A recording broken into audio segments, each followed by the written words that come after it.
Hello everyone, thanks for joining us here on Horizon.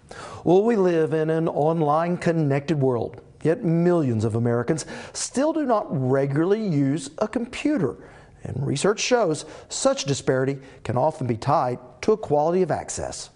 It's called the digital divide, a problem that is concentrated among older, less educated, and often less affluent populations, as well as in rural parts of the country where slower connections can translate into fewer opportunities. We begin today at a high school I visited when it first opened because of all of its technological advances, and serves as the perfect example of how a good internet connection can mean the difference between success and failure in today's economy. In the halls of Durant High School, traditional textbooks are hard to find, replaced by laptops and tablets in the classroom. It has really changed our classrooms. Lately, we've been watching a lot of videos on our subject, which really helps with visual learning. Other than books, the books you read it sometimes are kind of boring, they're outdated. This is up-to-date stuff we're just learning about. Cheryl Condit is the high school principal and says with everyone now connected at school, a world of knowledge is at their fingertips. Oh, that's a different color red. What they learn is still the same. Okay, they're still learning math skills, language arts skills, communication skills, but it's the way that they're learning it, and we have to keep up with the students because they learn with technology. They're so much quicker with it than we are. So a lot of times we're learning to keep up with them. I really like the computers better because it's almost more interesting and the kids get to interact more, and it has a lot of cool settings on it that you can use when you're online books, like highlighting and adding notes and stuff. A learning experience that often ends here on the school steps. That's because for many people in this part of the state, they can't find fast enough internet service to handle today's mobile devices. And what that means is for even the best of students, they're at an economic disadvantage. Not here at school, but at home. Hello, Oklahoma! Which is what brought the President of the United States to Durant, Oklahoma. More than 90% of households headed by a college graduate use the internet. Fewer than half of households with less than a high school education are plugged into the internet. So in other words, the people who could benefit the most from the latest technology are the least likely to have it. And that is exactly what this map shows. Every place you see red, internet adoption is less than 60%. And here in Oklahoma, the red counties are almost exclusively in areas with lower incomes, often located inside an Indian nation.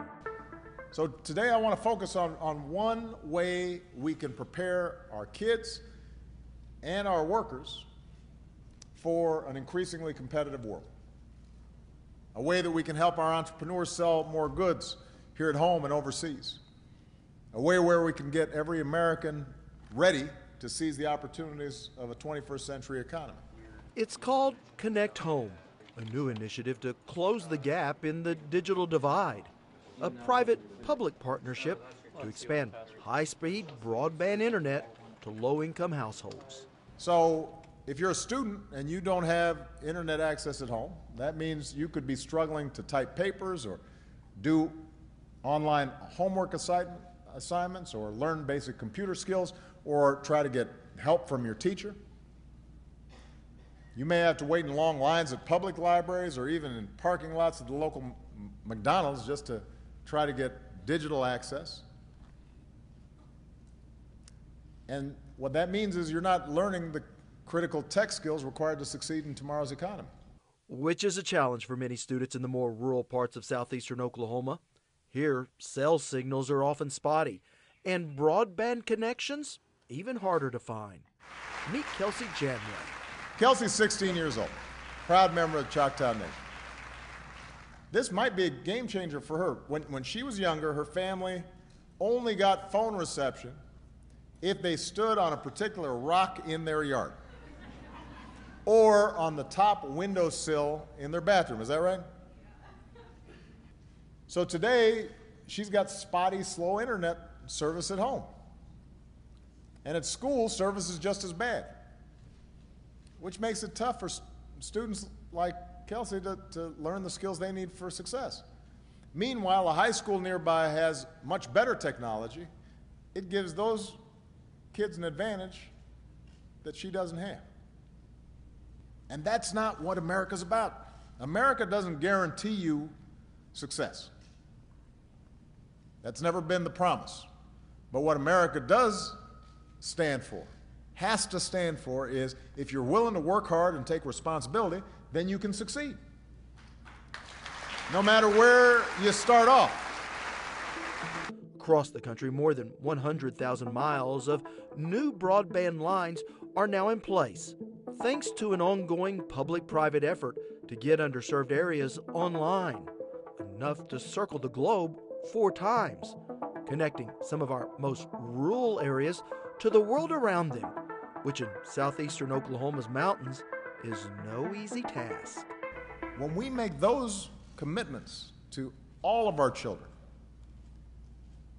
the great thing about it is the blessings are returned back to us, because you end up having a workforce that is better educated, which means suddenly companies want to locate, which means businesses start booming, which means businesses start hiring, which means everybody does better. I'm proud of Kelsey, I'm proud of these young people, I'm proud of Choctaw Nation, and I surely am proud of these United States of America. Let's get to work and make sure we're leaving the kind of country we want for our kids. God bless you. God bless the United States of America. Thank you. Now we do have a link to the President's complete remarks at Durant High School, and to see that, just head to okhorizon.com. Now, when we return, we'll visit with the Oklahoman whose job is to put the President's plans into place.